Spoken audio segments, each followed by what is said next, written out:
tonight, the future of the Jags Stadium and its impacts on Jacksonville. Today at the Miller Electric Center, Mayor Donna Deegan and Jags owner Shad Khan signed a proclamation signifying the city's agreement to that deal. And First Coast News has live team coverage for you tonight on the Stadium of the Future. Rich Donnelly spoke with Jags President Mark Lamping and the deal's negotiator Mike Weinstein. But first, we want to go to our sports director, Chris Porter. He is kicking off our team coverage tonight with the next steps in the process.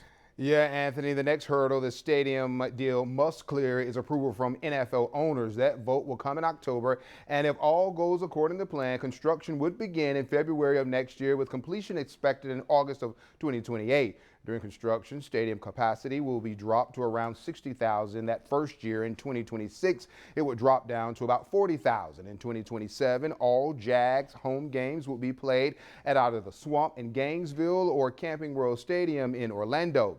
Tonight, we're hearing from Jaguars leadership about what they call a labor of love in building this franchise. Rich Donnelly continues our team coverage. He's live outside of Everbank Stadium. And Rich, today, we not only heard about what's next for the stadium project, but we also got to look back at just how far the Jaguars have come.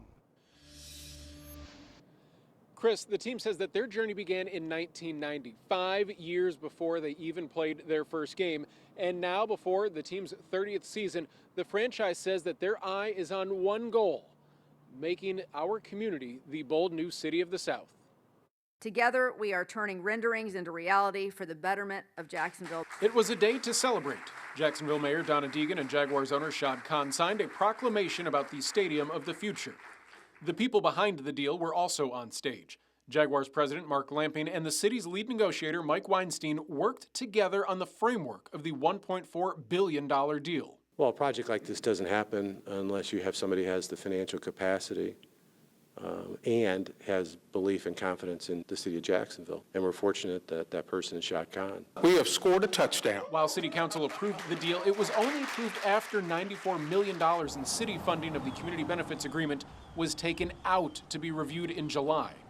Weinstein says he and Lamping still have work to do. Our goal is to get the community benefit agreement through the way we originally worked on it. The Jaguars, the mayor, the administration really came to a situation where we were all very comfortable with the community benefit agreement, and we're going to push that. Part of the CBA that was removed deals with revitalization of the Out East neighborhood near the stadium. Lamping says the team will present the total finalized agreement to the league during the NFL owners meeting in October, and expects Shad Khan to have conversations with his fellow owners prior to the presentation. We've been on the other side of the table with many agreements that Shad has had to weigh in on, so we have a good idea what the other owners are looking for, and we have a good idea of the issues that are of importance to the league.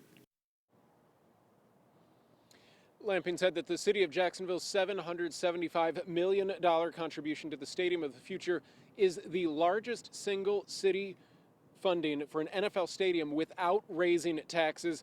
He said that the league's finance committee will take that into account when they review and hopefully approve the stadium deal. 75% of NFL owners have to approve the deal before the Jaguars and the city are allowed to proceed. Reporting live outside of Everbank Stadium, Rich Donnelly, First Coast News, on your side.